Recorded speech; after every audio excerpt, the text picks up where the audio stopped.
So, have you ever wondered once you post how to go about auditing your own content? Welcome to Network Notes. That's what we do here. My name is Batila, and I'm a reality television and documentary producer.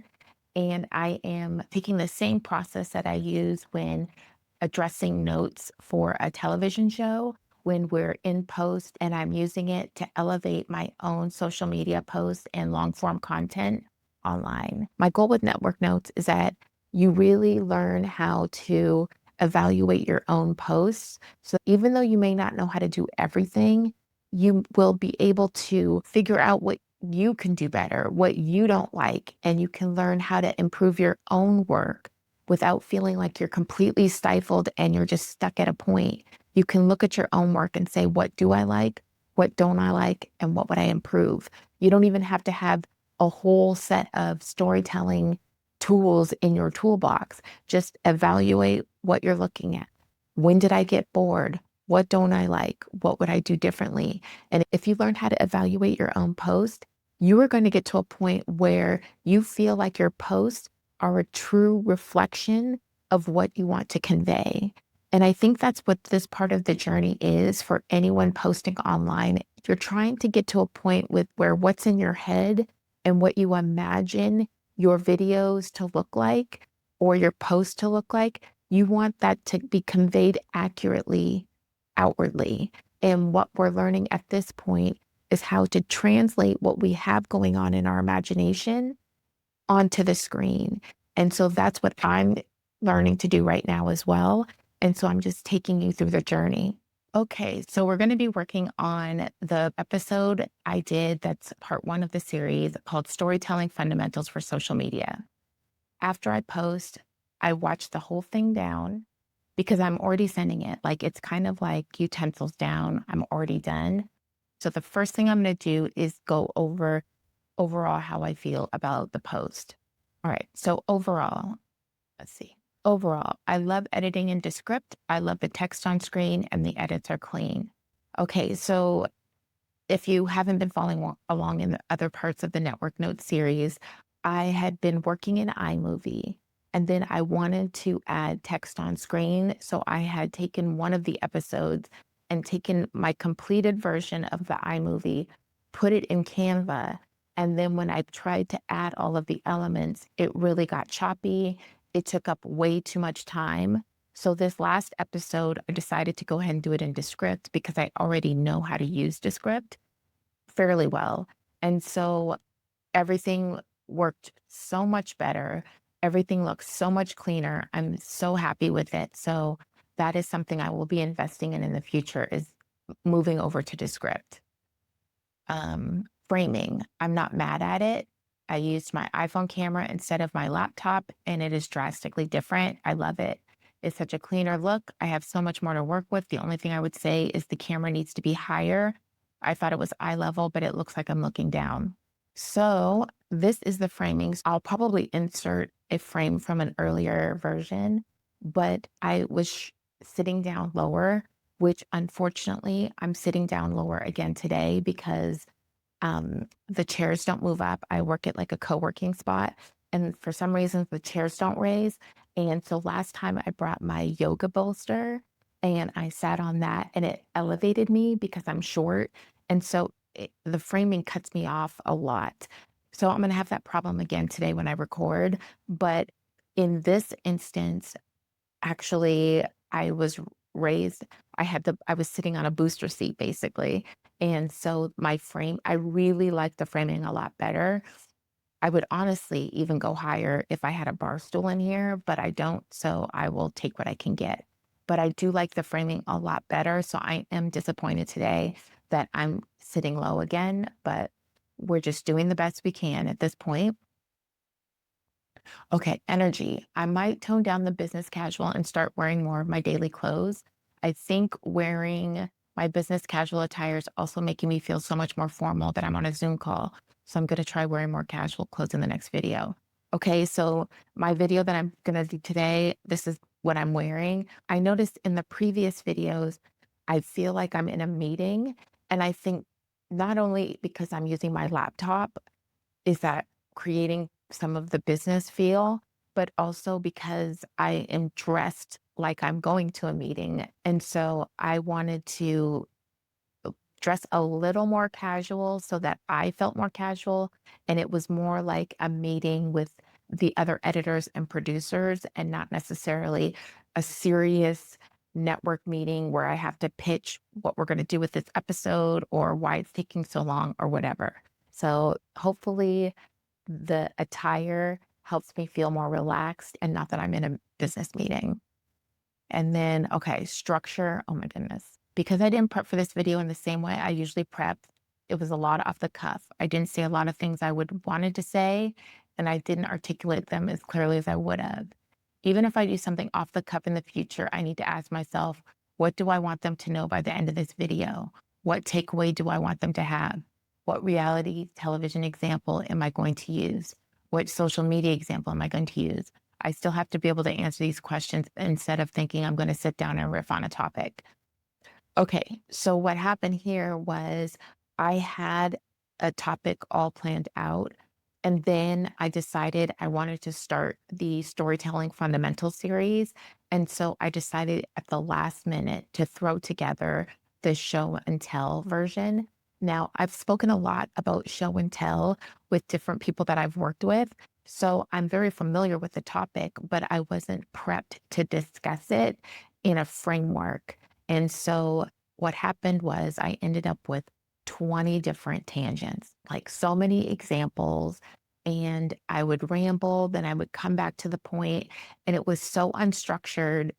Even though I tried to stay within the framework, I didn't have like concrete conclusions for each temple. So I found myself rambling a lot.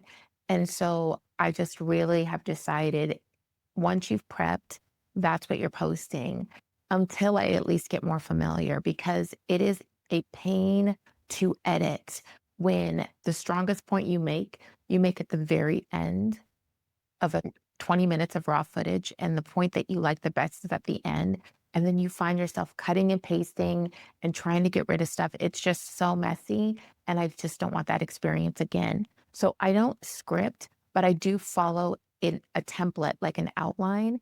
And another video, I might go over just the framework that I use, but I do have a framework and I do write it out a couple days before and then just think of the examples and really chew on the point that I want to make. Because the other annoying thing is that when I don't prep like that, what also happens is the point that I really want to make or a point that I forgot to make. Because if I would have been chewing on it for a couple days, it would have ended up in the notebook and it would be part of the discussion. But that's what happened when I didn't prep the way that I would like to. So that's the first thing I do with every episode when I'm working on a television show or when I'm doing this, I watch the whole thing down once it's published and then I have overall notes. So these were the overall feelings I had about the cut. And then what I do is I watch it down and when something bothers me about the cut, we call it bumping on. But what I do is then I make a note of it. And so that's what we're going to do now is go through some of the things that I noted. So 124, I love using Descript, so worth the investment. I can add text on screen. It has a nice dissolve and it doesn't take all day. I'm not fussy about the actual design. I just want it to be clean and emphasize the points. So as you'll see, once we get into the actual footage, that the text is just a lot cleaner. I'm so much more happy with the actual presentation. So I'm really happy about that. Okay, so the hook, I was happy with the hook. It had all of the elements. It has the mirror moment. So it has like the moment the audience is going through mirror to them. And then it has the hook, has the promise of the video. So the hook had all of the elements I was looking for. And so I think the bigger thing is I need to continue to bring more energy to the hook so that it's more captivating. The other thing that I didn't note here is that I'm going to start playing around with more hook ideas. So even though I have a hook idea, I'm going to try 3 or 4, or let's not get crazy. I'm going to try like 2 or 3, and I'm going to start doing about 2 or 3 different hooks for the top of the video. and see if I can find a rhythm and a better way to come in that has a lot more energy and can grab your attention better. Let's see. I like the crop for emphasis. As I learn more about the program, I'll be able to make this stand out more like a hard cut. But I like having enough landscape to be able to crop for additional angles. Okay. So let's look at that. A lot of times we have a hard time engaging with our audience or really getting the audience to understand what service or product we provide because we're telling them what it is versus showing them what we do or what we provide. So for emphasis, you can see that I cropped in and I really like that. That that one right there had the white flash, and what I really want it to do is to be a hard cut. I want it to go from here to here, and it to feel like a punctuation mark and not just a flash. I don't mind white flashes for different reasons, but if I wanna add emphasis, I want it to feel like a hard cut. So it's this and then the point. So I need to play around with Descript to figure out how to do that. All right, so then 209, I still think that my voice is a little monotone and doesn't have a lot of inflection. I'll see how what I'm wearing can change how I present so I feel more comfortable.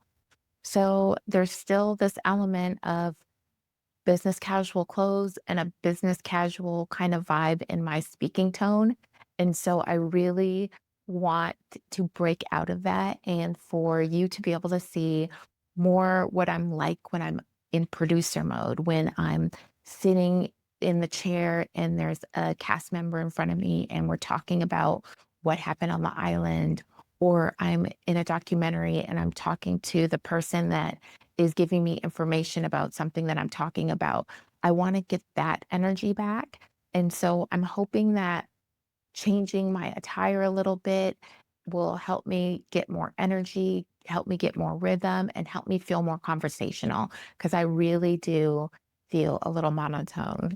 And it also might be changing locations. Like I might try even recording outside or the living room. I need to play around maybe with the settings a little more, but I do want to feel more conversational. I want you to experience me as a producer, not me speaking as like a co-EP to the network. I want you to experience me in the field, talking, getting to know you, and having a good time. So I'm waiting for that to come out, or hopefully it comes out soon. Okay. Then we're going to go to 327 structure. I just had an example of showing versus telling, and now I'm moving into the section defining the terms feels a little off. I went off book with the structure of the post this week and I'm feeling it. I have an actual framework that I use for discussing content and I changed my mind about what I wanted to talk about. So I went off the cuff and it was a nightmare to cut down. I had a dozen examples and tangents. The structure isn't flowing as well as I would like. Lesson, whatever I prep for is what I shoot, unless it's in addition to what I already have planned. It makes editing a lot easier. I really cannot say this enough. Like, if you have your temp poles that you know you're going to discuss and you discuss them within that temp pole, it makes it so much easier to edit. And yeah, I went off book and it was a pain. I didn't even know if I had the patience to edit it down. So I'm just happy that I actually ended up really liking what I posted, but it was such a pain in the ass. It was such a pain that I just really need to stay on structure, especially until I have some momentum. I'm really trying to get to those 10 videos. Then I can really focus on overall messaging. And so it's really important that I just get these 10 videos out about content that I want to share so that I can focus on the bigger story of the actual channel. Oh, the other thing I wanted to add about that was the this part, when I defined it, because I was off book, I never said the definition of showing versus telling. I had never said it in the entire thing. So I had to do VO and put these title cards up. In television, we call this a pickup. So a lot of times if we miss something, we have to do pickups, or if we're doing interviews and one of the cast members didn't say something or we didn't interview them about a certain circumstance, we have to do pickups and they have to come back in and we have to interview them about it. So I had to do a pickup. I was editing this whole thing and I was like, I never defined showing versus telling. And so then I had to do it with the voiceover and then put the title card up. Okay, the next note is 345. Example doesn't have any real specifics. Tell the actual story of what happened, and then the audience can understand more clearly why the missing information was important. A perfect example of this would be the Real Housewives of Salt Lake City drama, where there was some type of conflict that happened on an airplane, but it wasn't filmed. Later, everyone is talking about the drama that happened on the plane, but we didn't see what happened on the plane. We did not see the scene play out in real time. People are telling us what happened, but we're not seeing what happened. Okay. So basically, example doesn't have any real specifics. Tell the actual story of what happened, and then the audience can understand more clearly why the missing information was important. So I actually know the story of the Real Housewives of Salt Lake City and the airplane drama, but I couldn't remember the specifics. I couldn't remember who were the actual players involved. And if I would have prepped for it, I would have went, wait, who's involved with this? And I would have actually recounted the specific story, not a generic version of the story. If I would have used that example and had all of the specifics, the example would land better. So, like if you're writing a scene in a screenplay and it's like, let's say they walk into a cave, you find one specific thing about the cave, like it's a dark cave with water dripping from the ceiling. So, dark is kind of generic, but water dripping from the ceiling, it's specific enough to bring you into the scene. And so, the same idea with this example, if I would have used people's names and recounted the entire thing with specifics, I think the example would have landed better. 357, I love the addition of these graphics. They really take a boring talking head video and add some visual elements to make it more interesting to look at. I really do appreciate the graphics that are included because I do think that they make it feel more professional. They probably could be designed better, but one of the things I'm learning as a producer, I'm so used to delegating when everyone's living in their zone of genius. For instance, these graphics, they're perfectly fine, but they could be better. I would delegate that to someone that does graphics and say, "Can you give me something that's, minimalist, but this?" And they would come up with something that I would love.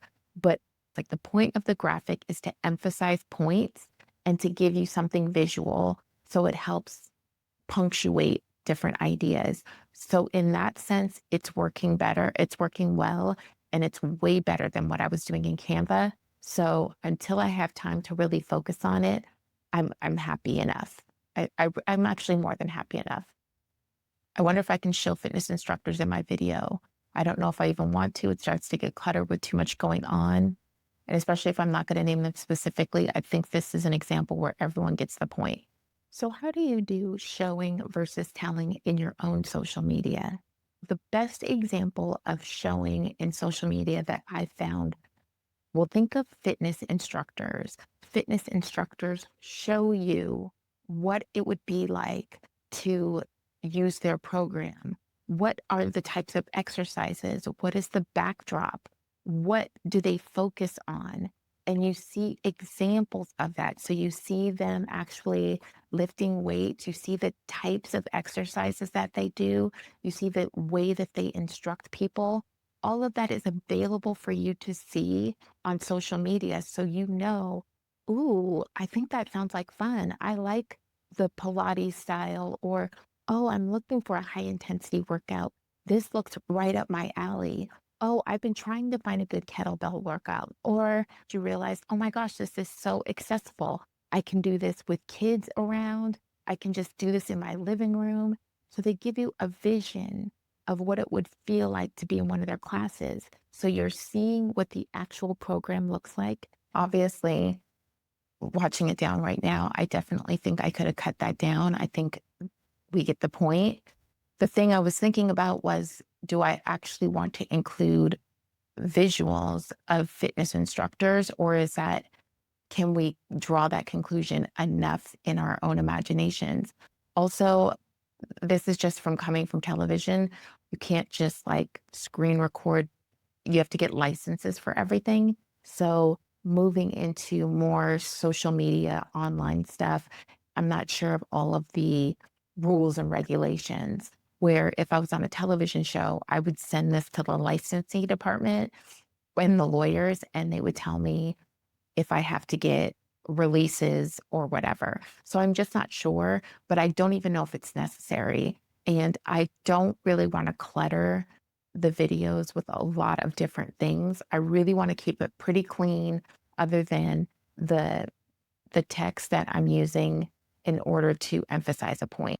Okay, we are at 6:40. I'm not in love with my example of how you can show in your social media content. I think I could have been clearer about how to implement it. I would lift this entire I would lift this entire section. It doesn't land concretely.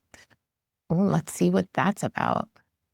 I think the easiest way to create showing in your own content is to imagine that your program is set up, your business is set up in a brick and mortar, no matter what it is, even if it's personal development, no matter how abstract it is. Just imagine that you are set up with a storefront and it's a brick and mortar. And someone comes to you and says, "Oh, you sell personal development? I'm looking to 10x my business. I want to go from $2,000 a month to $20,000 a month." And you're like, great, you're in the right place. I help women go from $2,000 a month to $20,000 a month all the time. See, here's all my testimonials. The woman's not convinced. And you're trying to convince her, look at all the results. Look at her. She's got receipts, and you're showing receipts, but you're not demonstrating. Don't just tell me that you can change my life and my mindset and I'm going to go from 2000 to 10K. How are you going to do that? Well, we're going to do this 3-step process in mindset work or whatever the case may be. And you walk them through what elements are included. Otherwise, you end up with a lot of people in your DMs that are interested, but then they find out the price and they're not interested. Okay, well, I see the problem there. So for this example, I just think again, this goes back to the prepping element. I do not think I landed the plane with this metaphor. And I do think that boils down to my prep. If I really would have sat down, spent a couple days going through these elements and just writing them out and flushing them out a little bit more, I think I would have had a stronger metaphor. And then 8:10, I think I would lose the entire brick and mortar metaphor and go straight to think of ways that you can demonstrate what you offer. Okay, so I think that going straight from the fitness instructor to the actual application is the stronger way to go. I mentioned this in an earlier video that I really like to keep the examples clean and only keep, one main social media example and one reality television or documentary example because it's easier it's easier to illustrate a point when when you're only tracking 1 or 2 examples. When you have more than 2 examples, it really does convolute the message. And so by cleaning it up and taking out the brick and mortar, which is another illustration, just go from fitness instructors to the actual application. Okay, so the next note is 946. I actually like this example, but it's in the wrong place. This goes back to the structure issues. I really want to stick with one reality TV or television example and one social media example for the solution. I feel like I went all over the place with the storefront, the Widow's Bay, Real Housewives, and the fitness instructors. Okay, let's go see what this is about. I'll give you one more example. For instance, there was this 30-day challenge that a couple friends and I were thinking of joining. And we had done things from this person before, but because we couldn't figure out what exactly, have we done this before? Is this just all repurposed material or is it fresh material? If this is just rehashed material, I don't want to waste my money. I want something new and fresh. And sometimes just telling people what's inside isn't enough. You need to show them, what does one day in the challenge look like? What is it going to feel like every morning when I get up and do this challenge? What do the voice memos sound like? What does the curriculum look like? What am I going to be doing? Walk me through what one day doing this challenge is going to look and feel like. So I actually really did like that example a lot, and I would have made that more the cornerstone of this social media example had I prepared better. So that's the note there, is I think that is the strongest social media example I have, and so I just would have made that more of the cornerstone, and I probably would have moved it somewhere else. But I didn't even think of that idea until I was almost done recording. This was like tacked on at the end, but I'm glad I did it, but it was like tacked on at the end. Okay, so then 12:38, I'm obsessed with the text on screen. It really does emphasize the points and it really does emphasize the points and its clean edits. Okay. The more that they can see what you're offering, the more likely they are to be able to see the value in what you offer. Okay, so I am obsessed with the text on screen. I'm obsessed too because it's clean, it dissolves well. Um, the actual font might be dated by this point. I'm not sure. But again, a lot of these things, if I was on a show, would be delegated to people that have spent their entire career mastering this skill set. It's really helpful for me to learn how to at least do this, like kind of run and gun on my own. But there's bigger fish to fry, in my opinion, than the graphics. Funny story about this. A lot of times when I start on a show, and especially if it's like a pilot, there is an obsession with the graphics, but the actual story will be like in shambles, and we're trying to put this story together, but everyone's worried about the graphics. And you're like, we still have to get the story to make sense. We have to get it to time. We have to get it, we have all these elements with the actual story that we have to deal with before we even worry if this lower third graphic is hip and modern and classic or whatever the case may be. And so while you might be thinking, well, it's a little dated, it does what it's supposed to do. Every element in television or in stories does serve a fundamental function in helping the audience learn something. And so the point of the text on screen is to help illustrate points, punctuate ideas, and just draw emphasis. So that's the main point at this juncture. I didn't want it to look terrible. I wanted it to at least look classy, and I do think it does that. Could it be better? Absolutely. But I'm just not focused on that right now. I'm pretty happy with it. What will happen, I think, is I will see something that I like, and then I'll go, "Ooh, I want to change it to this." So I think that'll happen in time, but I can't focus on it right now because I have things like framing, lighting, structure that I really need to focus on right now. Okay, so 1408 is our last note. 1408, my call to actions need some work. Part of the prepping process from now on is going to be, what are some different hook options? Shoot 3 different hooks so I can experiment, as well as 3 call to actions so I'm not winging it when I get to the end. Okay, so let's see what I ended up with the call to action. I actually do remember this happening. I got to the end and I was like, what am I asking? And so I really do. The hook and the call to action actually are important frameworks within online storytelling. And so I really do need to spend time focused on or elevating my hooks and my call to action. So let's see what I did here. So in the comments below, let me know, how are you going to start showcasing what you offer to your audience instead of telling your audience what you offer? And if you are having difficulty figuring out how you can show what you offer to your audience, please leave it in the comments below, and I would be more than happy to help you individually. Stay tuned next week when I talk about another one of the 4 core storytelling elements that I use as a reality television producer that can help you with your social media posts. Till next time. Okay, so I know There is an actual art to hooks and call to action. And I really do need to spend more time learning how to engage the audience at the top, in the middle, and at the end. It's like the same in storytelling.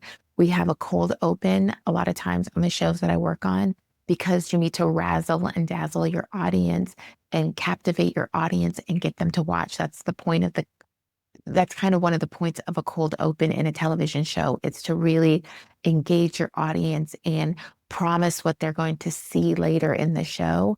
And then at the very end, you want them to go to the next episode or to keep watching throughout the season. So the endings, that's why we have a lot of cliffhangers and a lot of very emotionally engaged endings so that people will continue to watch the show.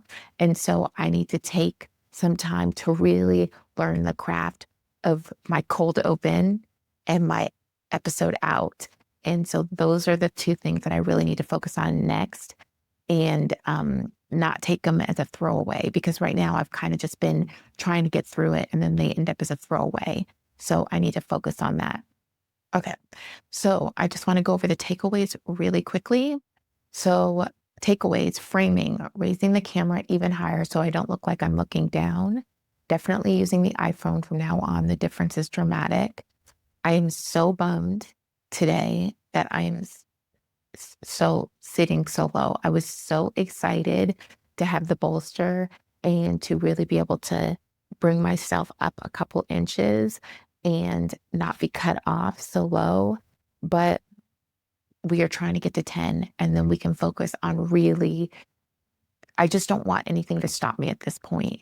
And so this is what we have today. This is how we're rocking and rolling. So that's the framing. Each post is prepped in advance. Don't fly off the cuff yet. It makes it extremely difficult to edit. And there's important elements that you forget that you would have wanted to include. Yes. So I totally agree with that.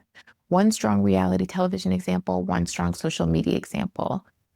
I've mentioned this in an earlier video about network notes.